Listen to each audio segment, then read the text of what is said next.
you. Thank you. Thank you for that very generous welcome, and thanks to you, Bob, for that very generous introduction. Following Bob is like following Moses. He leads you through the wilderness to the edge of the promised land, and then he retires as chairman of the board. He is a marvelous man of great integrity, scholarship, and commitment to democracy. The media reform movement was actually born on my show 5 years ago when Bob McChesney and John Nichols appeared to talk about their new book, Our Media, Not Theirs. Bob and John were so insightful, so compelling, so fair, so intense. They just melted the screen. And our email boards and our phones at our office lighted up. Pat Mitchell, the president of PBS, called me the next day and said, I want 100 copies of that book to send to every member of the PBS board and others. Editors from all over the country called and said, that's exactly what's happening to our work here at our local places. We knew we had to do something about it, and Bob and John moved into action. The result was the Human Center for Media and Democracy was behind them. Many other foundations came in, and as a result of that, the media reform movement today has become what Richard Landry of the Independent Press Association calls one of the most significant citizens' movement to emerge in this new century. A movement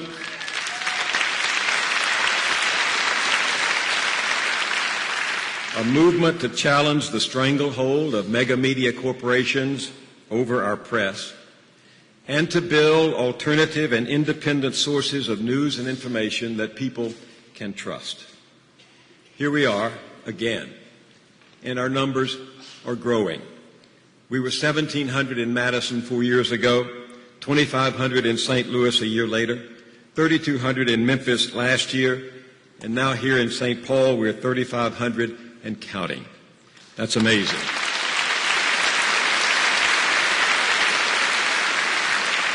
By the way, one we're pleased to count is my son, William Cope Moyers.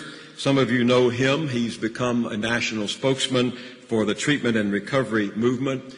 He's the vice president of the Hazelden Foundation, that remarkable treatment and recovery center here in Minnesota, which is a recovering state. His book about our family's experiences in his long ordeal of combating this disease of addiction.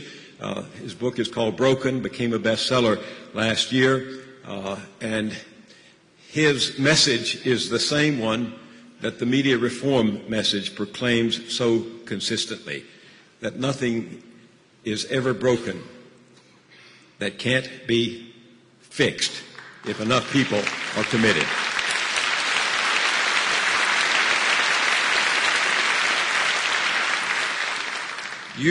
By the way, he's going to come and help me sign my books after this is over. I've already helped him sign his. You represent millions of Americans who see media consolidation as a corrosive social force. It robs them of their voice in public affairs, pollutes the political culture, and turns the debate over profound issues into a shouting match of polarized views promulgated by partisan apologists who trivialize democracy while refusing to speak the truth about how our country is being plundered. The patriarch of your movement warned a generation ago of what was coming. In his magisterial book, Media Monopoly, Ben Bagdikian wrote, quote, "The result of the overwhelming power of relatively narrow corporate ideologies has been the creation of widely established political and economic illusions with little visible contradictions in the media to which a majority of the people is exclusively exposed." In other words, What we need to know to make democracy work for all Americans is compromised by media institutions deeply embedded in the power structures of society. Whether employing professional journalists trained at prestigious universities or polemicists whose ignorance, arrogance, and malevolence serve partisan agendas, our dominant media are ultimately accountable only to corporate boards whose mission is not life, liberty, and the pursuit of happiness for the whole body of our republic, but the aggrandizement of corporate executives and shareholders. Organizations whose self-styled mandate is not holding public and private power accountable so that there is an equilibrium in society, but aggregating their interlocking interests. Organizations whose reward comes not from helping fulfill the social compact embodied in the notion of we the people, but from the manufacturing of news and information as profitable consumer commodities rather than the means to empower morally responsible citizens. What does it matter? Why a media anyway? I'm going to let an old Cherokee chief answer that. I heard this story a long time ago growing up in Choctaw County in Oklahoma before we moved to Texas, of the tribal elder who was telling his grandson about the battle the old man was waging within himself. He said, "It is between two wolves, my son. One is an evil wolf, anger, envy, sorrow, greed, self-pity, guilt, resentment, lies, false pride, superiority, and ego. The other is the good wolf, joy, peace, love, hope, serenity, humility, empathy, generosity, truth, compassion, and faith." The boy took this in for a few minutes and then said to his grandfather, "Which wolf won?" The old Cherokee replied simply, "The one I feed." Democracy is that way. The wolf that wins is the one we feed, and media provides the fodder. So it is that democracy without honest information creates the illusion of popular consent while enhancing the power of the state and the privileged interests protected by it. Democracy without accountability creates the illusion of popular control while offering ordinary Americans only cheap tickets to the balcony, too far away to see that the public stage has become just a reality TV set. Nothing more characterizes corporate media today, mainstream and partisan, than disdain toward the fragile nature of modern life and indifference toward the complex social debate required of a free and self-governing people. This leaves you with a heavy burden. It is up to you to fight for the freedom that makes all other freedoms possible. In fact, I want to ask you to do something right now. I want you to stand up just a moment. Please, stand up. Now turn to a neighbor to your left or a neighbor to your right. Look that person in the eye. Shake hands. Shake hands, come on. Now turn to the person on the other side. Look that person in the eye. Shake hands. Now, see? Keep standing. You're surrounded by kindred spirits.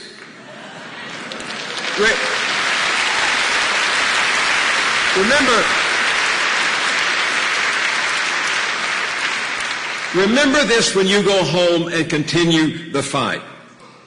Hold your neighbor's presence and this moment in your heart and keep reminding yourself, I'm not alone in this movement.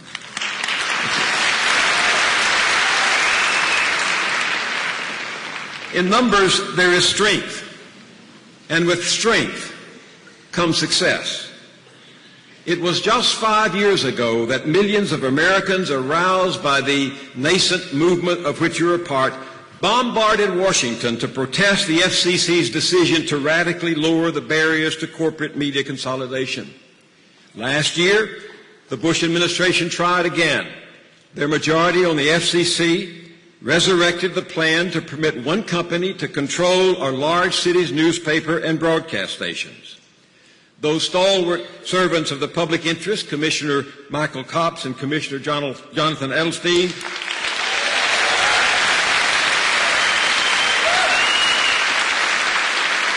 once again, of course, they dissented. And once again, the vigorous protest that you created rocked the cozy confines of the media ownership elite. So that last month, the Senate, on a bipartisan vote assembled by Senator Byron Dorgan of North Dakota,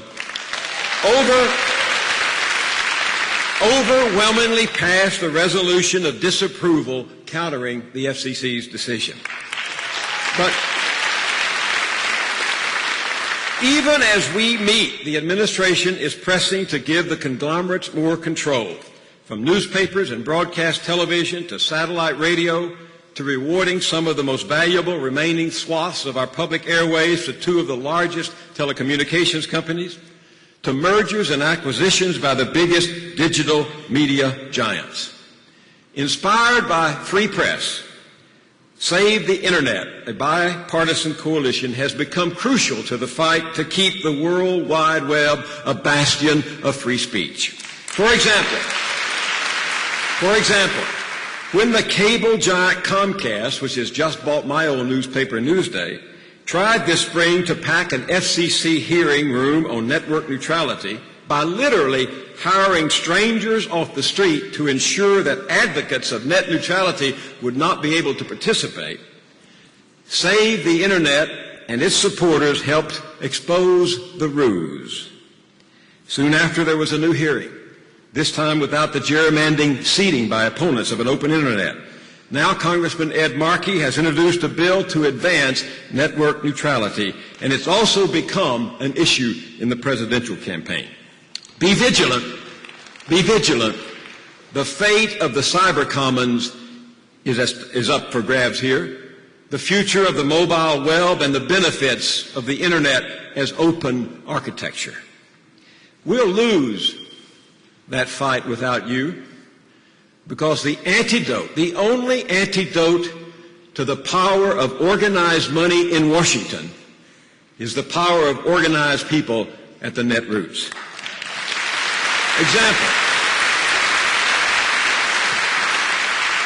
Example, when Verizon tried to censor NARAL's use of text messaging last year, it was quick action by your coalition that led the company to reverse its position.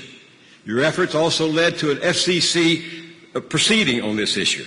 So be vigilant.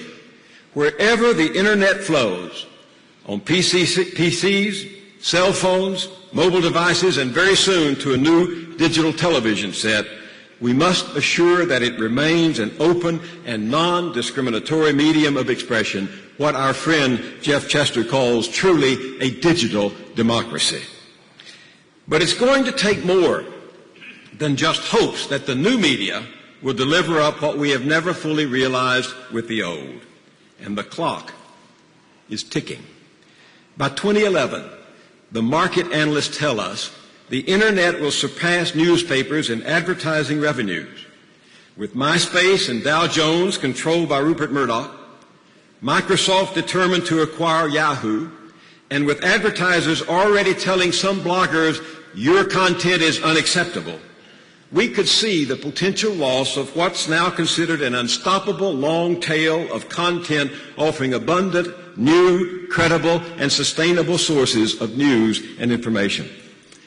Advertisers have already aggressively seized the new online world to go back into the programming business themselves, creating what's called branded content. Imagine the Camel News Caravan revived, but this time online as a sponsored YouTube channel. Already, newspapers and magazines, and soon television are encouraged to sell keywords to advertisers in the online versions of stories. Can you imagine advertisers going for stories with keywords such as healthcare reform, environmental degradation, Iraqi casualties, contracting fraud, or K Street lobbyists? I don't think so.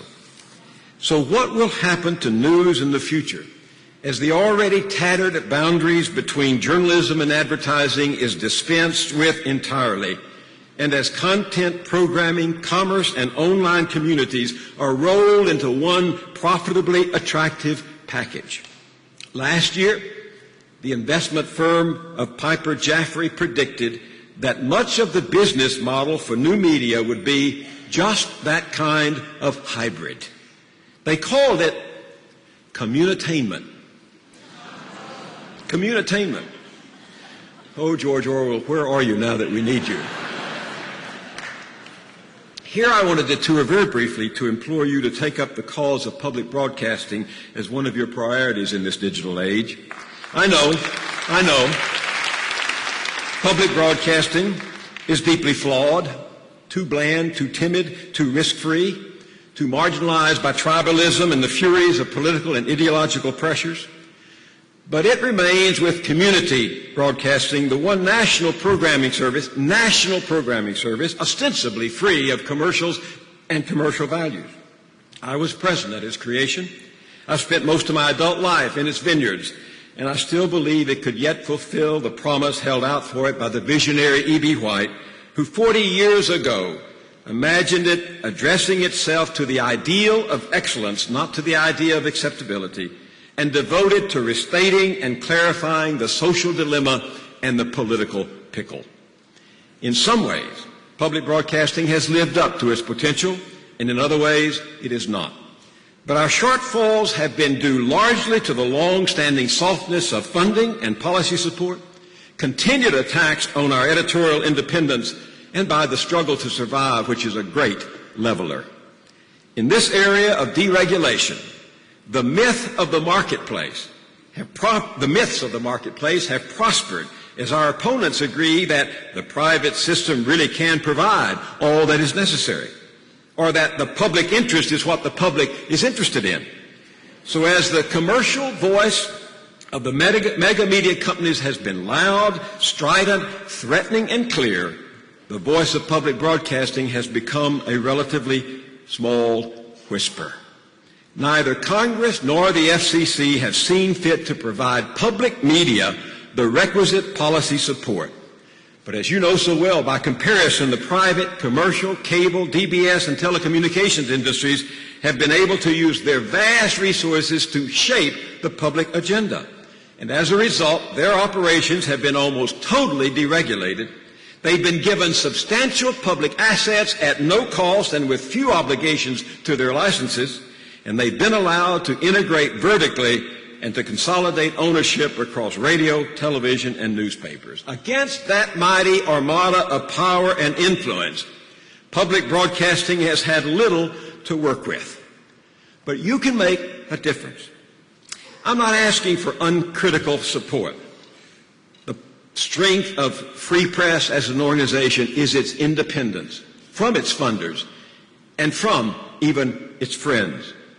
Those of us inside the public broadcasting system must put our own house in order, show courage, reveal to America the real faces of a pluralistic society of many colors, origins, accents, and interests, and hold steady to high standards of excellence, providing a real alternative to the dominant and dumbed-down media. You should keep our feet to the fire, insist from us accountability of the highest order, demand that we live up to our potential as public broadcasting. What we need is your strong support, not as a lapdog, but as a watchdog. Now,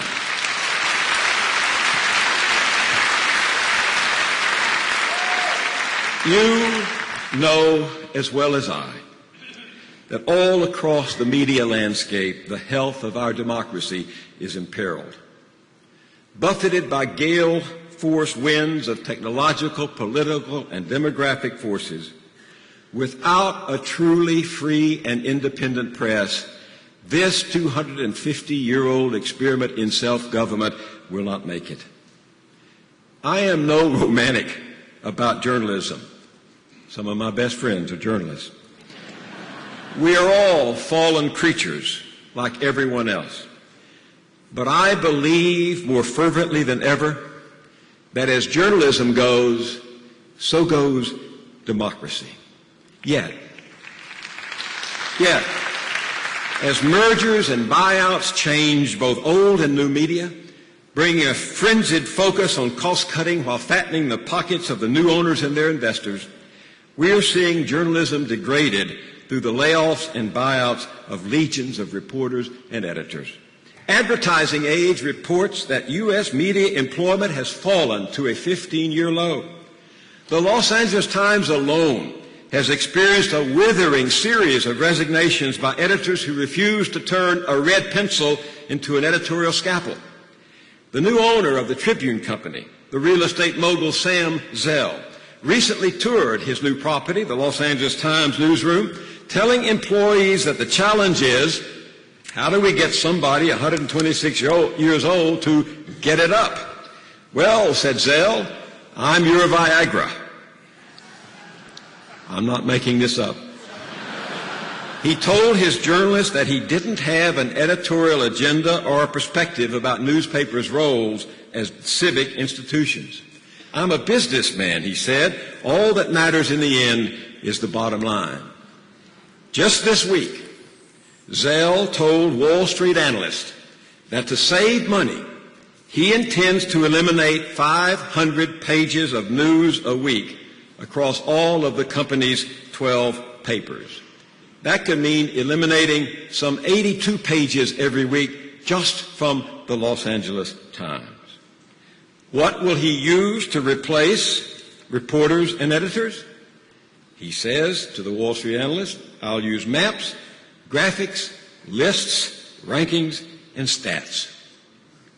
Sounds to me as if Sam has confused Viagra with Lunesta.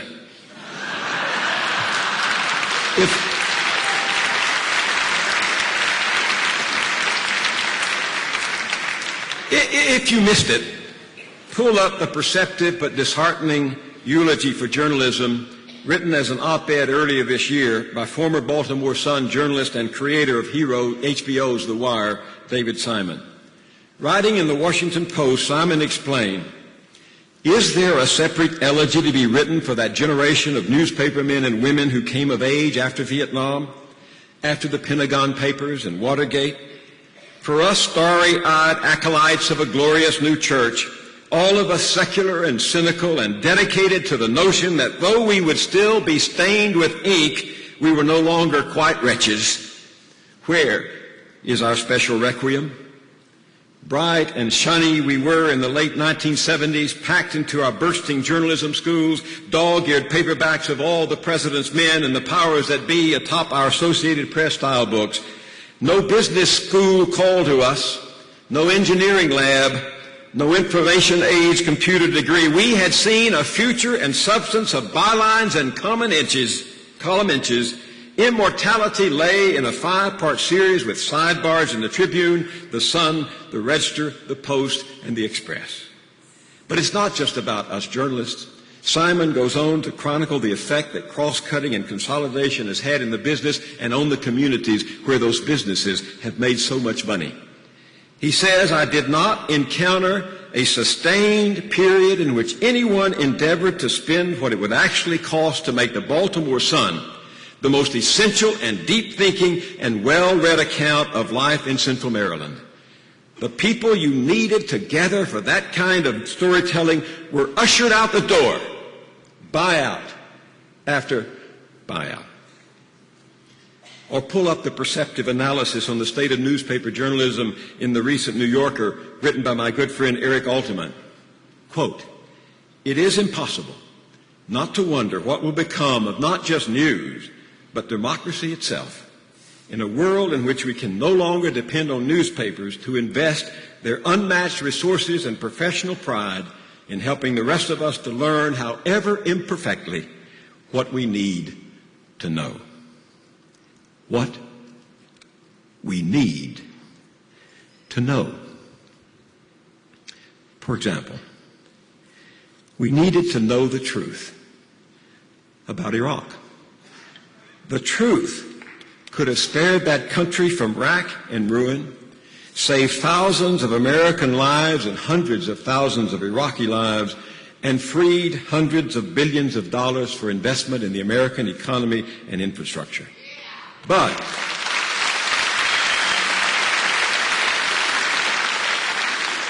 as Knight Ridder reporters told us at the time, one of the few organizations that systematically and independently set out to challenge the claims of the administration.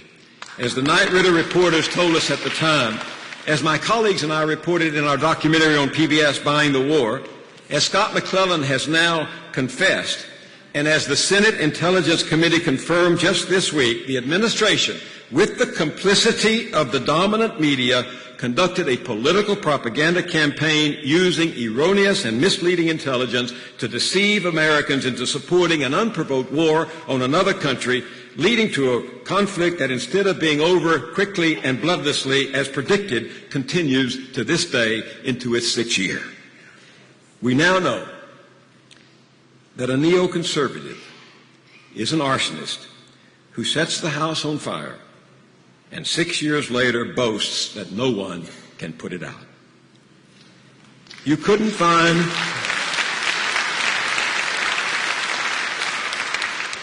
find a more revealing measure of the state of the dominant media today than the continuing ubiquitous presence on the air and in print of the very pundits and experts, self-selected message multipliers of a disastrous foreign policy, who got it all wrong in the first place. It just goes to show, when the bar is low enough, you can never be too wrong. Of course, there is another measure of the state of our dominant media. That's something William Cope and I know very well. There's another measure of the state of our dominant media, and that's their own state of denial about their role as what McClellan himself calls deferential complicit enablers. I say William Cope and I know because for a long time he and our family were in denial about addiction. I didn't want to believe it. He didn't want to tell us. And he almost came to deep and permanent grief, and we almost were broken as a family because we were in denial. What you don't know can kill you. And yet the press remains in denial about their role in passing on the government's unverified claims as facts, while, as Danny Schechter reminded us in a brilliant piece on Huffington Post this week, blocking out any other narrative. That's the great danger. It's not simply that they dominate the story we tell ourselves publicly every day. It's that they don't allow other alternative competing narratives to emerge against which the people could measure the veracity of all the claims. Now the dominant media is saying, well, we did ask. We did do our job by asking tough questions during the run-up to the war. But I've been through the transcripts. And I tell you, you will find very few tough questions. And if you come across them, you will discover that they were asked of the wrong people. That's not an original thought with me. Last night on Bill Moyers' Journal on PBS, we had John Wolcott, who's the bureau chief of now McClatchy, then Knight Ridder Papers, one of his star reporters, Jonathan Landay, and the editor and publisher, Greg Mitchell, who's written a good book about what happened 5 years ago. And it was John Wolcott who took on his own colleagues in the dominant media and said they asked a lot of questions, but they asked even the right questions of the wrong people. They were asked of the sources who had cooked the intelligence books in the first place, or who had memorized the talking points sent over by Scott McClellan and the White House, who were prepared to answer every tough question with a soft evasion or an easy lie swallowed by a gullible questioner. Sadly, in many respects, the Fourth Estate has become the fifth column of democracy, colluding with the powers that be in a culture of deception that subverts the thing most necessary to freedom, and that is the truth. Danny also reminded us that after the media's all the war, all the time coverage of the contrived and manufactured war, Dick Cheney even dropped into a post-invasion media dinner to thank them for their service. Just the other day, this same Dick Cheney was tossed softball after softball at an event at the National Press Club where he drew laughter when he said, no, he wouldn't be reading Scott McClellan's book. The blind, leading the blind. What you don't know can kill you or someone else's child. What do we need to know? We need to know we're in trouble. Napoleon said to his secretary in the thick of battle, if the news from the front is good, wake me. Don't wake me, let me sleep. If the news from the front is bad, wake me, we must act immediately. My friends, you don't need to be a reporter with your eyes open to see the news from the front is bad. But I, as a reporter, see it all the time. I report the assault on nature evidenced in coal mining that tears the tops off mountains and dumps them into rivers, sacrificing the health and lives of those in the valleys to short-term profit. And I see a link between that process and the stock market frenzy which scorns long-term investments, genuine savings, in favor of quick turnovers and speculative bubbles, whose inevitable bursting leaves insiders with stuffed pockets and millions of small shareholders, stockholders, pensioners, employees, and homeowners out of luck, out of work, and out of hope. And then I see a connection between those disasters and the repeal of regulations designed to prevent exactly that kind of human and economic damage. Who pushed for the removal of that firewall? The political marionettes in Washington who danced to the speculators' tune and who are well rewarded with indispensable campaign contributions and lucrative lobbying jobs when they have delivered the goods. Even honorable opponents of the practice get trapped in the web of a system that can effectively limit politics to those who can afford to spend millions of dollars in their race for office and who know that their careers depend on pleasing their donors while deserting their voters.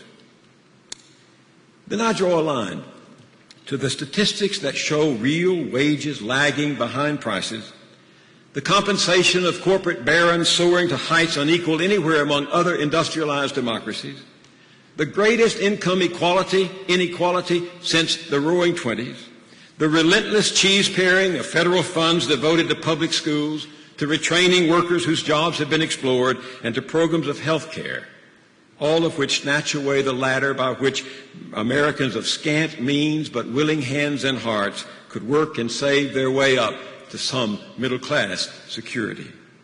And I connect those numbers to campaigns by our triumphant reactionaries against labor unions and the higher minimum wage, and to their success in reframing the tax code so as to strip them of their progressive character, laying the burdens of the social contract on a shrinking middle class, awash in credit card debt as workers struggle to keep up with the rising cost of health care, affordable housing, and college tuitions for their children.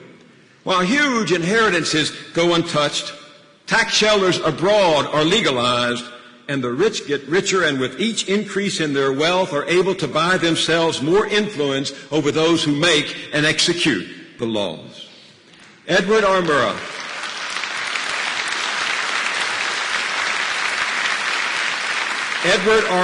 told his generation of journalists, no one can eliminate their prejudices, just recognize them. Here is my bias. Extremes of wealth and poverty cannot be reconciled with a truly just society. Capitalism breeds great inequality that is destructive unless tempered by an intuition for equality, which is the heart of democracy. When the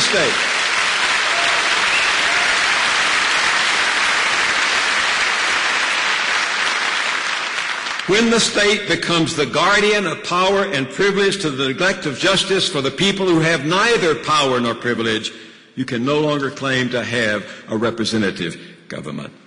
Read historian Gordon Wood's landmark book, The Radicalism of the American Revolution. America discovered its greatness, he writes, by creating a prosperous, free society belonging to obscure people with their workaday concerns and their pecuniary pursuits of happiness. A democracy that changes the lives of hitherto neglected and despised masses of common laboring people. People like Henry Moyers from Texas and Oklahoma, and Joe Davidson from Texas. Men who worked their hearts out and their hands to calluses, believing in a country where ordinary people, irrespective of their father's or mother's wealth, had a chance to rise, succeed, and contribute. It's going the other way. You will search the dominant media largely in vain for journalism that tells the truth about the fading of the American dream. As conglomerates swallow up newspapers, magazines, publishing houses, and broadcast outlets, news organizations are folded into entertainment divisions. The news hole in the print media shrinks to make room for ads, celebrities, nonsense, and propaganda, and the news we need to know slips from sight. So it's up to you to tell the truth about this country we love. It's up to you to tell the truth about what's happening to ordinary people. It's up to you to remind us that democracy only works when ordinary people claim it as their own. It's up to you to write the story of America that leaves no one out. And it's up to you to rekindle the patriots' dream. Arlo Guthrie, remember? Living now, here but for fortune placed by fate's mysterious schemes. Who'd believe we're the ones asked to rekindle the patriot's dream? Arise, destiny, time runs short. All of your patience has heard their retort. Hear us now, for alone we can't seem to rekindle the patriot's dream. But perhaps too much is being asked of too few. You and your children with nothing to do. Hear us now. For alone, we can't seem to try to rekindle the patriot's dream. Perhaps too much is being asked of too few. But you're not alone. Remember? Look around. You're not alone. And you know what we need to know. So go tell it on the mountains and in the cities. From your websites and laptops, tell it. From the street corners and coffee house, tell it. From delis and diners, tell it. From the workshop and the bookstore, tell it. On campus, at the mall, the synagogue, sanctuary, and mosque, tell it. Tell it where you can, when you can, and while you can. Tell America what we need to know. And we may just rekindle the patriot dream. Good luck to one and all.